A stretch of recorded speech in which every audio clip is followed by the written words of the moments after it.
Cerita dimulai di sebuah kedai di kota Axel, tempat favorit para petualang melepas lelah. Seperti biasa, tim Kazuma kembali membuat keributan kecil. Megumin terlihat serius memperhatikan sisa makanan di piring Darkness. Dengan timing yang sempurna, ia langsung merebut bagian terakhir yang sengaja disimpan Darkness untuk dinikmati di akhir. Darkness hanya bisa pasrah. Di sisi lain, Aqua tanpa izin mengambil minuman milik Kazuma. Dengan santainya ia mengklaim itu bagian dari pesanannya. Padahal di depan Aqua sudah berjejer 7 gelas kosong. Kazuma jelas kesal, tapi seperti biasa percuma berdebat dengan Aqua. Keributan mereka tiba-tiba terhenti saat seorang onesan cantik mendekat. Melihat kesempatan, Kazuma langsung berubah sok profesional dan percaya diri, mengklaim timnya sebagai petualang mahal dengan gaya penuh star syndrome. Namun momen itu langsung hancur ketika ternyata sang onesan tidak mencari Kazuma, melainkan Megumin. Wajah Kazuma pun langsung menciut karena malu sendiri. Onesan itu datang membawa sebuah quest penting, menghentikan angin topan besar yang sedang menuju kota Axel. Di dunia ini, topan bukan sekadar fenomena alam, melainkan disebabkan oleh roh agung, penguasa badai yang lepas kendali. Kazuma mencoba menjelaskan teori ilmiahnya tentang topan sebagai fenomena alam biasa. Tapi bukannya dianggap pintar, ia justru mendapat tatapan kasihan dari yang lain, seolah-olah ucapannya terlalu aneh untuk dunia tersebut. Di luar dugaan, Megumin malah menolak quest itu. Ia merajuk karena selama ini sihir ledakannya sering dianggap merepotkan. Tapi saat dibutuhkan, semua orang justru bergantung padanya. Ia pun menuntut permintaan maaf terlebih dahulu. Para petualang di kedai langsung panik dan mulai membujuk Megumin. Mereka memujinya sebagai satu-satunya penyihir yang mampu. Harapan kota Axel bahkan menyebutnya penyihir terkuat dari suku Iblis Merah. Pujian itu perlahan meluluhkan Megumin. Akhirnya, Megumin menerima quest tersebut. Para petualang langsung bersorak gembira. Namun suasana itu sedikit rusak ketika salah satu petualang justru mengingat julukan lamanya sebagai gadis sinting. Megumin yang sudah terlanjur besar kepala langsung tersulut emosi dan hampir menyerang orang itu. Untungnya Darkness sigap menahannya. Kazuma yang melihat tingkah Megumin sempat menyarankan pada One-san untuk mencari orang lain saja. Tapi ternyata memang sulit menemukan penyihir dengan kemampuan setara di kota Axel. Megumin dengan bangga menyatakan bahwa hanya dirinya yang mampu. Sampai Kazuma menunjuk ke sudut kedai. Di sana terlihat Yunyun. Ternyata juga memiliki sihir tingkat tinggi. Para petualang langsung sadar dan beralih memilih Yunyun. Wajah Megumin pun langsung berubah kusut. Yunyun dengan senang hati menerima quest tersebut karena merasa akhirnya diandalkan. Ia bahkan terharu karena biasanya hanya dicari saat orang butuh meminjam uang. Belum selesai sampai situ, Darkness menambahkan bahwa masih ada Whis, penyihir tingkat atas yang bahkan bisa menggunakan sihir ledakan. Harapan para petualang pun meningkat drastis. Mereka merasa tidak lagi bergantung pada Megumin. Di titik ini, Megumin benar-benar merasa tersisih. Dari yang tadinya dielu-elukan, kini ia justru seperti tidak dibutuhkan. Dengan nada sedih, ia akhirnya meminta maaf karena sudah bersikap sombong. Beberapa hari kemudian, suasana kota Axel berubah drastis. Langit menjadi gelap dan angin bertiup kencang. Warga diperingatkan untuk tetap berada di dalam rumah. Sementara itu, para petualang bersiap menuju pantai untuk menghadapi roh badai. Di tengah situasi tegang itu, Kazuma justru dibuat heran karena banyak petualang berangkat memakai pakaian renang. Aqua kemudian menjelaskan bahwa pertempuran akan terjadi di laut, sehingga mereka harus melepas zirah berat agar tidak tenggelam. Di tengah perjalanan menuju pantai, Megumin mengingatkan Kazuma untuk tetap fokus karena mereka sudah hampir sampai. Bukannya tersadar, Kazuma malah kesal karena harus diomeli oleh seseorang yang mengenakan pakaian renang yang menurutnya tidak masuk akal untuk situasi genting. Namun kekesalan itu cepat hilang.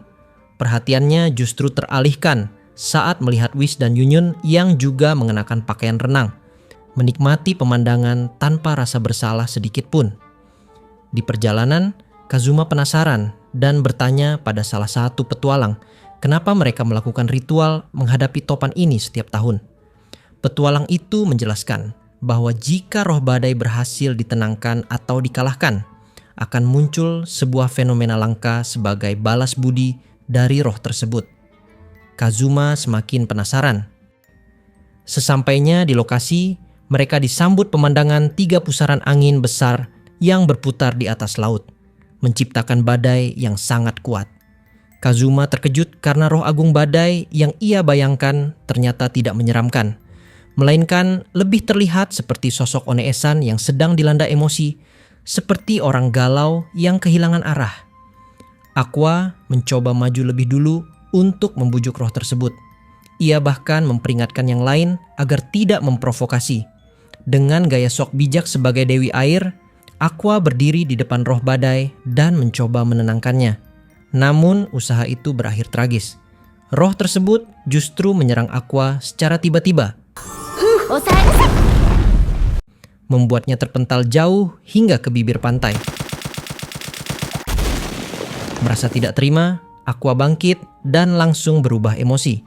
Ia mulai merendahkan roh badai karena merasa memiliki derajat lebih tinggi sebagai dewi.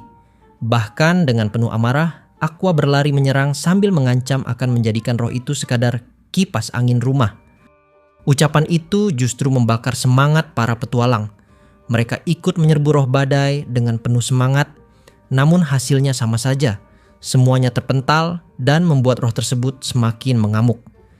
Kazuma yang melihat para petualang rela mempertaruhkan nyawa demi tujuan aneh, akhirnya ikut terpengaruh. Ia pun tanpa ragu melepas pakaiannya dan ikut terjun, berniat membantu dengan caranya sendiri. Di tengah kekacauan itu, Darkness muncul sambil berpegangan pada batang pohon, meminta diselamatkan karena tidak bisa berenang. Kazuma langsung kesal karena di momen sepenting ini, Darkness justru menjadi beban seperti biasa. Situasi semakin kacau saat para petualang mulai panik dan mundur. Mereka menyadari bahwa roh badai kali ini jauh lebih ganas dibanding tahun-tahun sebelumnya. Ternyata penyebabnya adalah Aqua yang sedang beradu mulut dengan roh tersebut. Meski Kazuma tidak mengerti bahasa mereka, jelas terlihat bahwa perdebatan itu tidak berjalan baik dan Aqua tampak kalah. Kazuma kemudian membisikkan sesuatu pada Aqua agar bisa membalas. Aqua pun langsung melontarkan hinaan yang sangat personal. Reaksi roh badai sangat ekstrem. Pusaran angin langsung membesar. Melihat situasi semakin berbahaya, Kazuma dan Aqua langsung kabur. Dengan gaya konyol, Kazuma digendong Aqua yang berenang super cepat seperti jet ski. Saat roh badai semakin mendekat, Yunyun akhirnya menyerang dengan sihir petirnya.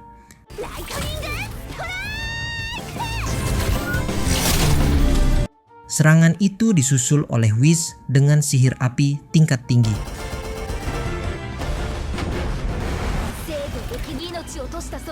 Dan sebagai penutup, Megumin maju dengan sihir andalannya. Ledakan besar pun terjadi, mengguncang seluruh area laut.